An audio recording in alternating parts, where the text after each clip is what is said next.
जय श्री राम।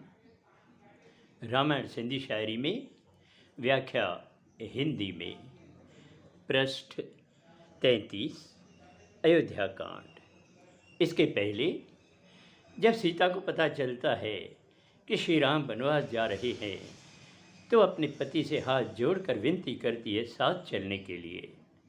श्री राम उनको समझाते हैं कि तुम चंद्रमुखी सी कोमल हो, वहाँ जंगल में पहाड़ हैं, पत्थर हैं, पैदल चलना पड़ेगा और वहाँ बड़े बड़े राक्षस हैं, तुम्हारा यहीं रहना ठीक है।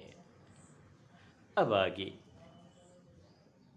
सीता बेहद थी वेगाणी, बुधंदे मिठड़ी रघुवर वाणी, चरणपति तो मुखी चाहे, इनका वध दुख जग में नाहे। यह सुनकर सीता बड़ी उदास हो जाती है और कहती है कि मेरा नाथ मुझे छोड़ना चाहता है, इससे बड़ा दुख इस संसार में और कोई नहीं है। सस ए स्वामी के बाडाए, हथेड़ा जोड़े शीस निवाए, नाथ अहाँ बिन जीवन नाहे, स्वर्ग बिमूल नरगत आहे। सीता अपनी सास कौशल्या के आगे सर झुकाकर बैठ जाती है और उनसे विनती करती है और फिर श्री राम को हाथ जोड़कर कहती है कि आपके बिना मेरा कोई जीवन नहीं है, स्वर्ग भी मेरे लिए नरक के समान है।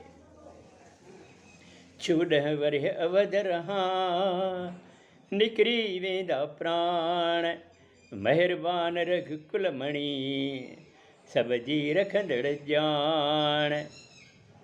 अगर मैं 14 वर्ष अवधपुरी में रही तो मेरे प्राण निकल जाएंगे हे नाथ। आप तो मेहरबान रघुकुल मणि हैं और सबकी खबर रखने वाले हैं। सीता सोचे नाथ जुदाई, तन मन पीड़ा आहे समाई, राम डिठो जे साण न थींदी, सीता पंहिंजा प्राण छॾींदी। सीता ने जब श्री राम की जुदाई का सोचा तो उनके तन मन में बड़ी पीड़ा समा गई। श्री राम ने देखा कि अगर सीता मेरे साथ नहीं चली तो ये अपने प्राण त्याग देगी। पोसूरज कुल प्रभुवर जायो, साण हलण जो कर तू सायो, अज विखाद जो मौको नाहे, देर न कर झट हलणो आहे।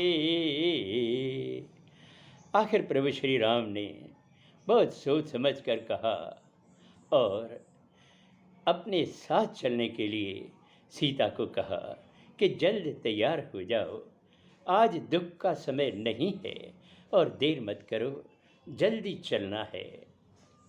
खबर इहा जिय लक्ष्मण जाती, शिकल उदासी झट डुक पाती, तन डकणी जल नेणन आयो, चरण झले सिक सां बाडायो।